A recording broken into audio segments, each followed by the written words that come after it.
सकते हैं, friendly service देते हैं, सपोर्ट देते हैं, डिस्काउंट का। अगर हम उसको जानते होंगे तो ज़ाहिर बात है हम उसको डिस्काउंट देंगे, अगर हम नहीं जानते होंगे तो हम उसको डिस्काउंट नहीं देंगे। बल्कि लेकिन ऐसा होना तो नहीं चाहिए, लेकिन हम उसको वेट करवाएंगे। One care follow up and guidance long term plans. अब हमारे पास आ जाता है की रिसोर्सेज के अंदर हम ये देखेंगे कि ना वो चीज़ें जो बिज़नेस को चलाने के लिए ज़रूरत होती हैं, वो चीज़ें जो हमारी एक हॉस्पिटल को चलाने के लिए ज़रूरी होती हैं, उसके अंदर हमारे पास मनी हो गया। सबसे पहले तो मनी आ जाता है, स्टाफ आ जाता है कि हमारा स्टाफ अच्छा होना चाहिए, मशीनरी आ जाती है कि मशीनरी पूरी होनी चाहिए, बिल्डिंग आ जाती है, बिल्डिंग मतलब कि बिल्डिंग हमारे पास होगी तभी जाके हमारी क्लिनिक बनेगी। ठीक है, की रिसोर्सेज के अंदर क्वालिफाइड थेरेपिस्ट होने चाहिए। जो थेरेपिस्ट ये ना हो कि वो 2 साल के डिप्लोमा करके आ जाए, ऐसे नहीं होना चाहिए। मतलब कि ना पूरा 5 ईयर का प्रोग्राम है तो 5 ईयर ही करके उसके बाद ही क्लिनिक रेट कर सकते हैं। क्लिनिक इक्विपमेंट और क्लिनिक के अंदर हमारे हर किस्म की मशीनरी होनी चाहिए जो हमारी फील्ड से रिलेटेड है।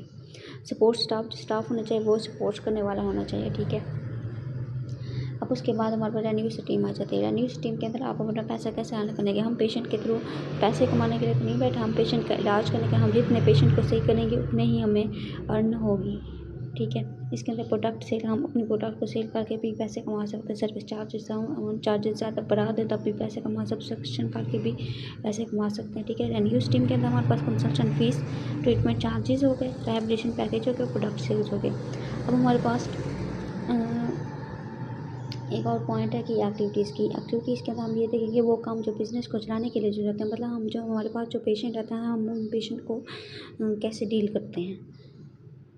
ठीक है, उनका इलाज कैसे करते हैं, प्रोडक्ट को बनाकर मार्केटिंग करके सर्विस देके, पेशेंट को ट्रीट करके, रिहैबिलिट एक्सरसाइज करवा के, प्रोग्रेस ट्रेनिंग करके, ट्रैकिंग करके। ठीक है, उसके बाद हमारे पास आ जाता है कि पार्टनरशिप के अंदर हम ये देखेंगे वो लोग या कंपनीज जो आपको बिज़नेस को हेल्प करते हैं, हमारे बिज़नेस को हेल्प करने के लिए होते हैं। हमारे मतलब वो पेशेंट जो हमारे बिज़नेस को हेल्प करते हैं वो डॉक्टर, वो ऑर्थोपेडिक डॉक्टर्स हो गए, क्योंकि ना ऑर्थोपेडिक डॉक्टर्स के पास जो पेशेंट जाते हैं वो हमें रेफ़र करें। रेफर जब करेंगे तो तभी हमारी क्लिनिक चलेगी। फिटनेस सेंटर्स हो गए और मेडिकल सप्लायर्स हो गए। ठीक है, उसके बाद हमारे पास आ जाता है कॉस्ट।